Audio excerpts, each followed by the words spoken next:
Buenos días, feliz sábado. Señor les bendiga. Hoy hemos tenido un día interesante aquí. Han pasado como muchas cosas extrañas con la tecnología. La iglesia, para quienes no estuvieron en la reunión de negocios que tuvimos, la iglesia ha hecho un esfuerzo por invertir en tecnología nueva que nos ayude a poder tener unos cultos más fluidos. Pero así como el Espíritu Santo mueve a la iglesia a trabajar, Satanás también trabaja, ¿verdad? Y el Espíritu Santo gana. Amén. Porque el mensaje llega y si los corazones están dispuestos, el Espíritu habla al corazón de cada uno con lo que hay que escuchar, independientemente de si haya tecnología o no. Así que en esta mañana vamos a compartir una palabra basado en lo que dice la Biblia sobre un tema que entendemos que es importante para la iglesia de Branderí y para todos los que nos acompañan en esta mañana. Antes de comenzar, sí quisiera invitarlos a que tengamos una oración y entonces profundizaremos en el estudio de la palabra. Oremos. Padre que estás en el cielo, queremos agradecerte porque tú estás aquí con nosotros. Te queremos agradecer porque tú siempre hablas a nuestro corazón, porque a través de la música, a través de los niños, a través de todas las personas que nos congregamos aquí, podemos percibir tu presencia y sabemos que tú estás al control de todas las cosas. Ayuda a tu iglesia a escuchar tu voz siempre. Permite que podamos depender de ti para cada cosa, para cada necesidad, que podamos tener la confianza en todo momento de que tú no nos desamparas y que podamos contar con el poder del Espíritu Santo para cumplir con la misión que nos encomendaste. Todo esto te lo pedimos en el nombre de Jesús. Amén. En el primer capítulo del libro de los Hechos, el autor relata los últimos momentos de la vida de Jesús antes de su ascensión al cielo. Y se trata de un evento del cual hemos hablado en muchas ocasiones aquí. Vamos a ir brevemente a los versículos del 7 al 11 del capítulo de Hechos. Invito a todo el que pueda que me acompañe. Los versículos, el primer capítulo de Hechos, los versículos 7 al 11, donde se nos relata lo siguiente. Escuchen bien. Les dijo, esto es Jesús, en el versículo 7 del capítulo 1 del libro de los Hechos. Dice, les dijo, no os toca a vosotros saber los tiempos o las ocasiones que el Padre puso en su sola potestad, pero recibiréis poder cuando haya venido sobre vosotros el Espíritu Santo, y me seréis testigos en Jerusalén, en toda Judea, en Samaria y hasta lo último de la tierra. Y habiendo dicho estas cosas, viéndolo ellos, fue alzado y lo recibió una nube que lo ocultó de sus ojos. Y estando ellos con los ojos puestos en el cielo, entre tanto que él se iba, se pusieron junto a ellos dos varones de vestiduras blancas, los cuales les dijeron, Galileos, ¿por qué estáis mirando al cielo? Este mismo Jesús que ha sido tomado de vosotros al cielo, así vendrá como lo habéis visto ir al cielo. Esa instrucción de parte de Jesús de ir y ser testigos de él en todo el mundo es lo que se conoce como. ¿Qué nombre tiene esa instrucción? Vamos a ver, ¿alguien tiene alguna idea? La Gran Comisión.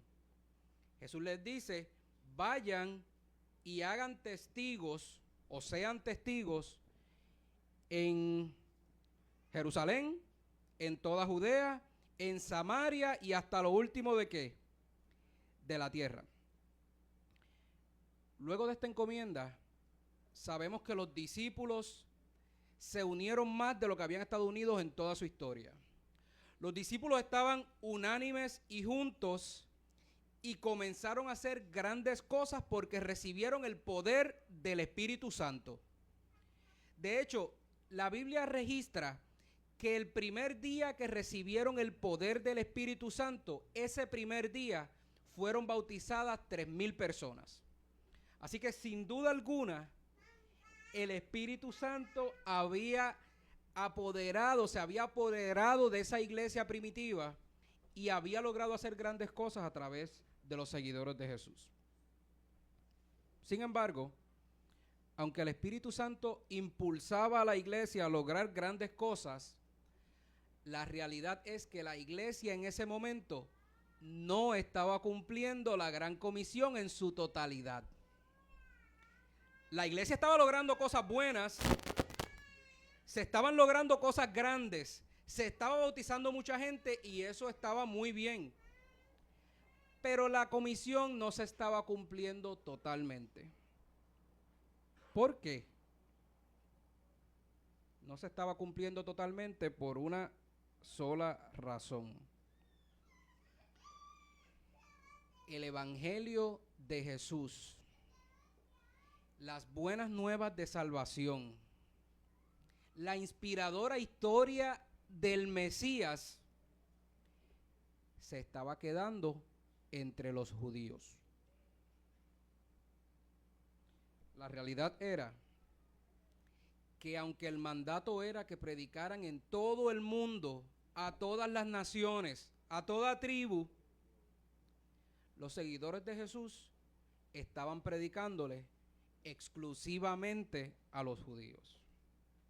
Nosotros debemos recordar que la ley mosaica que se encuentra en el Antiguo Testamento establecía una serie de regulaciones, de leyes, de tradiciones, de ritos, leyes dietéticas incluso, que los judíos debían seguir para mantenerse puros. Conocemos esto, ¿verdad? Los judíos tenían una serie de regulaciones que si no las seguían como tenían que seguirlas, la implicación de algunas de ellas era que se consideraban impuros. Ahora, ¿qué pasa? Todos aquellos que no eran judíos, obviamente, no seguían las mismas regulaciones, los mismos ritos, las mismas tradiciones, y por ende, si un judío que no cumplía se consideraba impuro, ¿cómo se consideraba un extranjero que mucho menos cumplía? Pues también impuro. Así que ante los ojos de los judíos, ellos eran un pueblo santo, eran un pueblo puro, y los extranjeros eran ¿qué cosa? Eran impuros. Esto creaba una separación cultural muy marcada entre los judíos y los gentiles. Los gentiles eran todos aquellos que no eran judíos. Así que al no seguir los gentiles con las tradiciones, las mismas costumbres, no tener la misma cultura de los judíos, había una separación natural, incluso en el cumplimiento de la misión por parte de los discípulos de Jesús. El mensaje se estaba predicando. Había gente que se estaba bautizando. Todo esto entre los judíos. Sin embargo, el plan de Dios para la iglesia no era que la iglesia se mantuviera alejada del resto del mundo, según revela la historia que encontramos relatada en Hechos capítulo 10. En este periodo de la iglesia apostólica, este periodo inicial, vivía en Cesarea de Filipo un hombre, un centurión romano que se llamaba Cornelio. Cornelio era parte de una compañía italiana, una compañía que le decían la italiana, ese era el nombre de la compañía, él era un miembro de esta compañía, era un hombre rico, era un hombre de linaje noble, o sea, venía de una familia, tenía abolengo, venía de una familia importante, y Cornelio ocupaba una posición de responsabilidad y de gran honor dentro de la sociedad. Pero Cornelio era un centurión romano, lo que significa que Cornelio no era ¿qué cosa? Judío. Aunque Cornelio era pagano de nacimiento y por educación, porque se había formado obviamente con las costumbres y tradiciones propias de su gente, Cornelio había tenido contacto con los judíos porque estaba destacado en esta área de Cesarea, que hoy se le conoce como las Banias, en el norte de Israel. Obviamente estaba en contacto con los judíos, tenía judíos a su cargo y había escuchado, había aprendido sobre lo que decían las escrituras, incluso sobre lo que decían las escrituras sobre el Mesías. Cornelio adoraba a Dios con gran sinceridad y la sinceridad de Cornelio se manifestaba porque todo el mundo reconocía que él hacía grandes obras en favor de los pobres. Siendo un centurión romano, en medio de un pueblo judío, a los pobres Cornelio siempre los tenía en consideración, lo cual era una manifestación evidente de que el Espíritu de Dios estaba tocando su corazón. Aunque Cornelio tenía algún conocimiento sobre las profecías y como sabía de la profecía del Mesías, esperaba la llegada del Mesías, la realidad es que Cornelio no tenía conocimiento sobre Jesús en particular. Cornelio no tenía el conocimiento que le llevara a concluir que las profecías mesiánicas se habían cumplido. Cornelio no era miembro de ninguna congregación judía porque no era judío, tampoco era un converso judío. Y la realidad es que en ese momento Cornelio habría sido considerado desde un punto de vista de los judíos simplemente como una persona pagana e impura. Sin embargo, distinto a lo que a veces hacemos los seres humanos, Dios no ve el valor de la persona en su trasfondo, en su cultura, en sus costumbres y en sus tradiciones, sino que Dios veía el valor de él en cómo Cornelio vivía su vida. Un día, mientras Cornelio estaba en su casa, estaba orando allí en Cesarea, y la Biblia dice específicamente que como a las 3 de la tarde, Cornelio escuchó que lo llamaron. Cornelio. Obviamente era una voz que Cornelio no conocía y se asustó. Esto me recuerda un poco ¿Quién más escuchó una voz que le llamaba su nombre? ¿Alguien se acuerda? ¿Recuerdan la historia de Samuel? Pues Cornelio escuchó su nombre. ¡Cornelio! ¿Quién me llama? Cornelio tuvo miedo, era una voz desconocida, pero inmediatamente se dio cuenta de que quien lo llamaba lo estaba llamando de parte de Dios. En ese momento había un ángel allí al lado de Cornelio que tenía un mensaje para él. El mensaje del ángel era una instrucción, algo que tenía que hacer Cornelio, porque según el ángel, Dios había escuchado las oraciones de Cornelio, aun cuando Cornelio no era judío, y Dios reconocía las grandes obras de beneficencia que Cornelio estaba haciendo. Eso le dijo el ángel a Cornelio. Y además le dijo lo siguiente, escuchen bien, le dijo: envía pues ahora a hombres a Jope y haz venir a Simón, que tiene por sobrenombre Pedro. Este posa en casa de un Simón curtidor que tiene su casa junto al mar. Él te dirá lo necesario que tienes que hacer. En resumen, lo que está diciendo la Biblia es la siguiente. El ángel llegó al lado de Cornelio, un centurión romano, no judío, que no conocía de Jesús, que tenía tradiciones paganas, pero que era sincero. El ángel le dice: Dios sabe lo que hay en tu corazón. Mira lo que va a pasar ahora. Envía hombres donde un señor que se llama Simón, que le dicen el curtidor. Ese señor vive cerca de la playa. En la casa de ese señor hay otro señor que también se llama Simón, pero que le dicen Pedro. Manda a buscar a ese Pedro, porque él tiene que venir a tu casa y él te va a explicar lo que tú necesitas escuchar. Por otro lado, la Biblia relata que cuando el ángel terminó de hablar con Cornelio, inmediatamente salió para hablar ¿con quién? Con Pedro.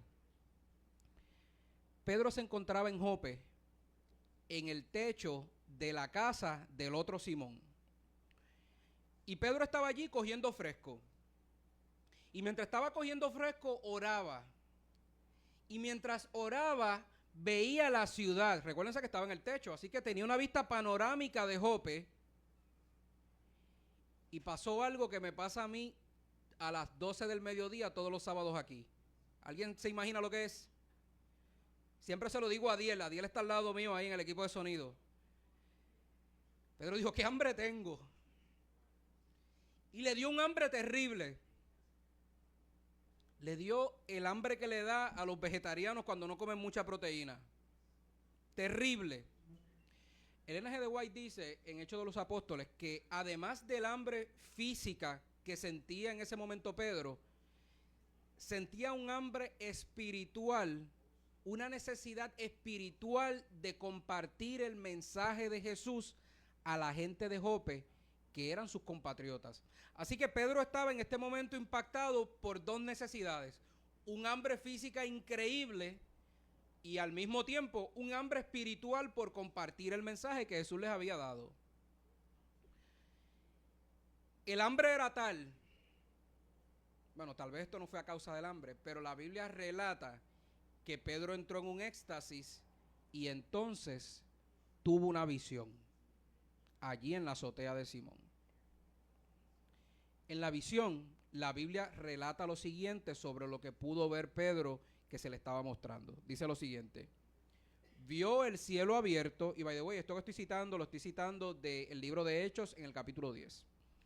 Vio el cielo abierto y que descendía un vaso como un gran lienzo, imagínese una sábana, por ejemplo, que atado de los 4 cabos era bajado a la tierra, en el cual había de todos los animales cuadrúpedos de la tierra y reptiles y aves del cielo.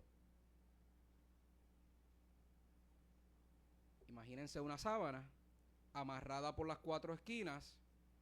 Dentro de la sábana estaba siendo bajado del cielo un grupo de animales de todo tipo, incluyendo reptiles. Y Pedro estaba viendo eso. Y entonces escuchó una voz que le dijo, ¿cómo le dijo? Levántate, Pedro, mata y come. Entonces Pedro dijo, Señor, no. ¿Ves? Pedro casi se indignó, Señor, no. Porque ninguna cosa común e inmunda he comido jamás. Y volvió la voz hacia él la segunda vez y le dijo, lo que Dios limpió, no lo llames tú común o inmundo, que era el sinónimo. Y esto fue hecho por 3 veces y el vaso volvió a ser recogido en el cielo. ¿Qué significaba esta visión?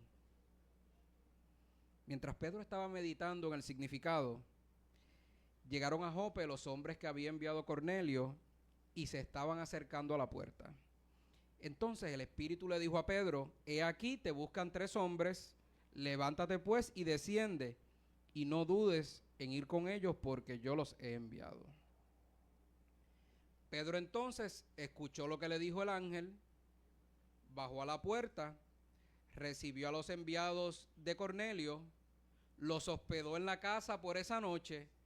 Al otro día se fue a Cesarea y se encontró con Cornelio. Cuando se encontró con Cornelio en Cesarea, pasaron varias cosas interesantes. Una de ellas fue que Cornelio se le arrodilló al frente para adorarlo. Y Pedro le dijo, no, ¿qué tú haces? Yo soy hombre igual que tú.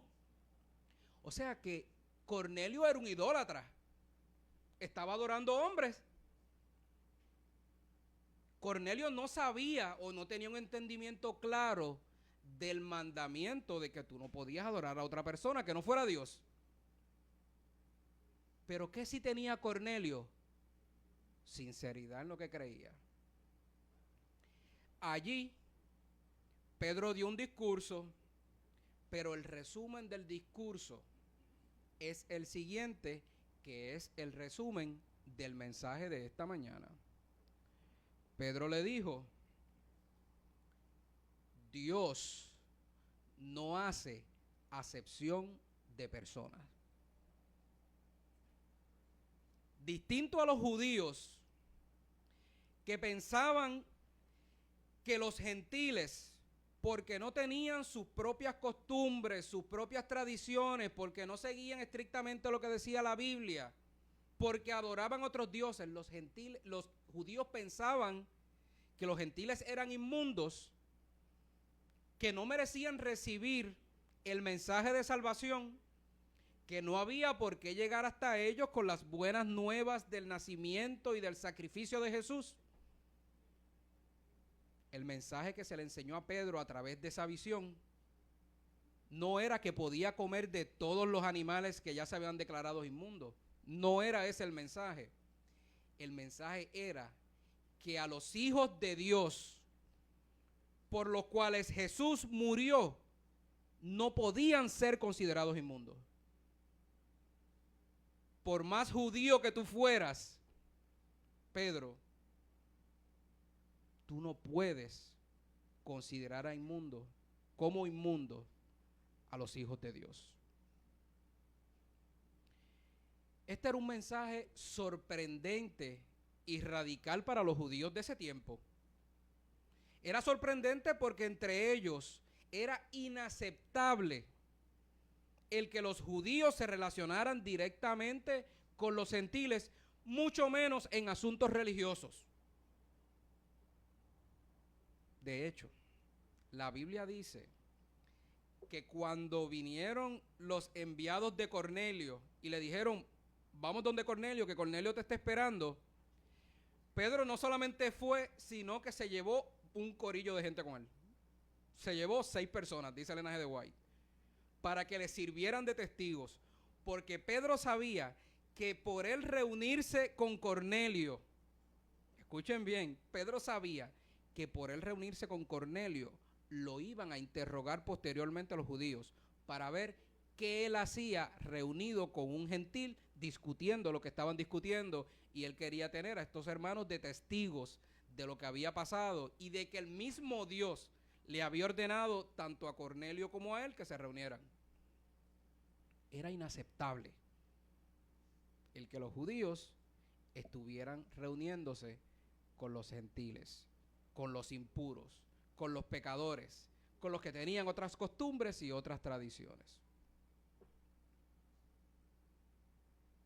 Ahora, no debió ser sorprendente que el mensaje de Dios fuera lo contrario. Si nosotros analizamos la vida de Jesús, vamos a encontrar a un Jesús que, consistente con la visión de Pedro, había dado un ejemplo claro de inclusión, de tolerancia, de amor, aún hacia aquellos que no tenían las mismas costumbres ni las mismas tradiciones de los judíos. Recordemos, por ejemplo, a la mujer samaritana.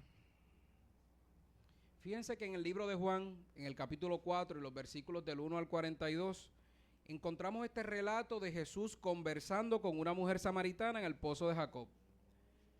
Los samaritanos, que eran considerados gentiles, eran despreciados por los judíos y simplemente era inaceptable ese tipo de interacción. Pero Jesús no solamente hablaba con esta samaritana, sino que le ofreció agua de vida, le ofreció la salvación que él venía a proveer, le reveló que él era el Mesías y demostró en esa ocasión que él no hacía distinción entre judíos y gentiles. Si vamos al libro de Mateo, en el capítulo 8, los versículos del 5 al 13, vamos a encontrar a Jesús también interactuando con un centurión romano que le pide que sane a su siervo, y Jesús elogia la fe de ese centurión y sana al siervo a la distancia. Este acto también demuestra cómo Jesús era compasivo con este centurión romano, a quienes los judíos consideraban un opresor, además de un pecador. Pero Jesús lo veía como uno de esos por los cuales él había venido a morir. También está el ejemplo de la mujer cananea. En Mateo 15, del 21 al 28, hay una mujer que es cananea y por ende gentil, que pide a Jesús que sane a su hija poseída por un demonio. Y aunque al principio Jesús parecía estar reacio, ¿verdad? Había una interacción ahí interesante entre Jesús y ella. Finalmente Jesús elogia la fe de la mujer y sana a su hija. La enseñanza de esta historia es muy simple, pero por alguna razón es igualmente muy incomprendida. La enseñanza es que el pueblo de Dios está llamado a predicar a todo el mundo y no solamente a los que pensamos que se parecen a nosotros. El pueblo de Dios está llamado, y por ende esta iglesia, a tener sus puertas abiertas, a ser compasivo, a ser receptivo con todo aquel, aun cuando no tenga las mismas costumbres, las mismas tradiciones, ni el mismo entendimiento teológico que nosotros tenemos, porque eso fue lo que hizo Jesús. La iglesia de Cristo no puede pensar que por su entendimiento profético o teológico está por encima de nadie. No puede pensar que por las costumbres de otros hermanos cristianos ellos son inferiores que nosotros. Y la iglesia de Cristo no puede pensar que está cumpliendo con su misión hasta que no haga el trabajo de ir por todo el mundo, judío o gentil, santo o pecador, para anunciar las buenas nuevas de la salvación que recibimos por la gracia. La iglesia de Branderí, que es la iglesia de Cristo, es parte de la iglesia de Cristo, tiene el mismo llamado que se le hizo a Pedro. Un llamado a no hacer acepción de personas. No podemos tener miedo a predicar ni a relacionarnos con quienes sean distintos a nosotros. ¿Saben qué? Por eso que vemos como distintos a nosotros, Jesús también murió. No hay que considerar impuros a aquellos que entienden o piensan algo distinto a nosotros. Hay personas que tienen un entendimiento bíblico muy distinto al que nosotros tenemos. Esas personas no son impuras. Muchas de esas personas son también miembros de la iglesia de Dios. Son hijos de Dios, a los cuales ninguno de nosotros tiene derecho a llamar impuros, porque Jesús no lo hizo. Y porque se le instruyó a Pedro que aún a Cornelio, que evidentemente no guardaba los mandamientos, porque tan pronto llegó Pedro, se arrodilló para adorarlo, a Cornelio, la instrucción divina fue: no lo llames impuro, que yo lo he purificado. Este año nosotros como iglesia nos hemos propuesto salir a la calle. La meta de la iglesia este año es demostrar que en comunidad es mejor. Pero para demostrarlo hay que salir a la comunidad. Hay que salir a encontrarnos con los que tengan necesidades espirituales.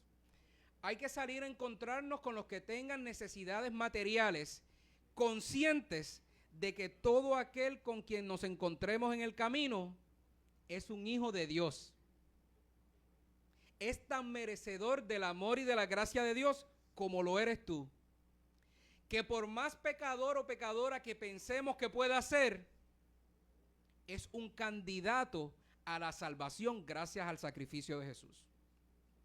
La iglesia tiene que estar clara de que cuando salgamos a la calle este año con una visión distinta, con la intención de impactar a la gente que está cerca de nosotros, con la intención y la misión de predicar el mensaje de esperanza, no podemos hacer acepción de personas. No podemos pensar que unas personas son mejores que otras. No podemos caer ante la tentación de pensar, bueno, tal vez no vayamos aquí porque esta gente son de esta manera, mejor vamos allá donde esta gente se parece más a nosotros. Ese no es el cumplimiento de la misión divina que Jesús nos encomendó. Finalmente, cuando salgamos a la calle con esta nueva visión de hacer comunidad desde la calle y no solo en las 4 paredes del templo, tengamos en cuenta que Dios ha sido sumamente misericordioso con nosotros, que sin duda alguna somos pecadores. Dios ha aguantado su mano de destruirnos por el amor que nos tiene, y de igual manera nosotros debemos misericordia, debemos tolerancia, debemos aceptación a la gente que nos rodea. El ejemplo de Jesús es un ejemplo sencillo en la aplicación con la gente que entendemos que no conoce a Jesús, pero creo que tenemos que ir un poco más allá también. La iglesia de Cristo tiene que aprender a tener tolerancia con los otros miembros de la iglesia de Cristo. Nosotros como iglesia pensamos de una manera y adoramos de una manera, y Dios nos ha enseñado ciertas verdades, y por eso no debemos pasar juicio sobre los miembros del cuerpo de Cristo, los miembros de la iglesia, que pueden pensar de otra manera. En otras palabras, la aplicación de esto que recibió Pedro, de esta visión, es que hay que abstenerse en todo momento de pasar juicio y declarar como impuro a aquellos que no son parte del cuerpo de Cristo, y también a aquellos que son parte del cuerpo de Cristo. ¿Se entendió eso? El llamado es a la tolerancia, a la aceptación, al amor hacia los que piensan como nosotros, hacia los que se parecen a nosotros, y también hacia los que no. Así lo hizo Jesús. Puede chocarnos culturalmente, porque a los judíos les chocaba culturalmente el que tuvieran que vincularse con los gentiles. A los judíos les chocaba culturalmente el que tuvieran que aceptar que en la iglesia la gente no estuviera circuncidada. Eso les chocaba a los judíos y fue motivo de gran controversia. ¿Y saben qué? La circuncisión, el mandato a la circuncisión estaba en la Biblia. Y luego tuvieron que entender que esas cosas externas no podían ser de manera alguna motivo para la exclusión de nadie del cuerpo de Cristo. Cuando digo el cuerpo de Cristo me refiero de la iglesia. Y ese mandato estaba en la Biblia. De igual manera, la iglesia de Branderí y la iglesia de Cristo en general tiene que abstenerse de excluir, de juzgar, de separar y de señalar a aquellos que con sinceridad y sometiéndose a la voluntad de Dios han llegado a conclusiones distintas sobre ciertas cosas que después de todo no tienen que ver con el mensaje de Jesús, como Jesús lo enseñó y como Jesús lo vivió. En esta ya tarde queremos hacerle una invitación a la iglesia de Branderí a que comencemos este año conscientes de la misión de la iglesia, la misión de predicar a todo el mundo. Para predicar a todo el mundo no podemos encerrarnos en estas cuatro paredes, porque el mundo no está en estas cuatro paredes. Para predicar a todo el mundo tenemos que salir a nuestras comunidades. Y durante este año vamos a estar extendiendo la invitación tras invitación para que de distintas maneras podamos ser utilizados por el Espíritu Santo para llegar a los que se parecen a nosotros, a los que no se parecen a nosotros, a quienes creen igual que nosotros y a los que no. Porque cada uno de ellos tiene derecho a escuchar las buenas nuevas de salvación, a tomar su decisión y a ser salvos si aceptan la gracia de Jesús. En esta tarde el llamado es para que todos nosotros aceptemos esa encomienda que vamos a tener, que apoyemos a los líderes de nuestra iglesia en todos los planes que ya se están organizando para este año, y que al hacerlo, al integrarnos a nuestra comunidad, lo hagamos sabiendo que nuestro llamado ha sido a no pasar juicio por aquellos a quienes servimos. con esto en mente, yo quisiera invitarlo a que estemos todos de pie para que tengamos una oración final y de esta manera concluyamos lo que ha sido este servicio y este mensaje que encontramos en el libro de los Hechos, en el capítulo 10. Oremos. Padre que estás en el cielo, te queremos agradecer porque tú tienes misericordia de nosotros. Te queremos agradecer porque tú le revelaste a Pedro de manera clara que tú no haces acepción de personas. Te agradecemos porque debido a eso nosotros tenemos acceso a la salvación. En este año que recién ha comenzado, Señor, sabemos que tú nos has puesto en el corazón el deseo de predicar, el deseo de salir a la calle, de integrarnos con nuestra comunidad, el deseo de interactuar con la gente que nos rodea porque sabemos que son candidatos para el reino de los cielos. Queremos pedirte que tú nos des la paciencia, que nos des la tolerancia, el amor necesario para cumplir con esa misión. Y sobre todo, que ayudes a cada uno de los que aquí estamos a que podamos preparar nuestros corazones para servir a los demás, pero para servirte a ti también. Todo esto te lo pedimos en el nombre de Jesús. Amén.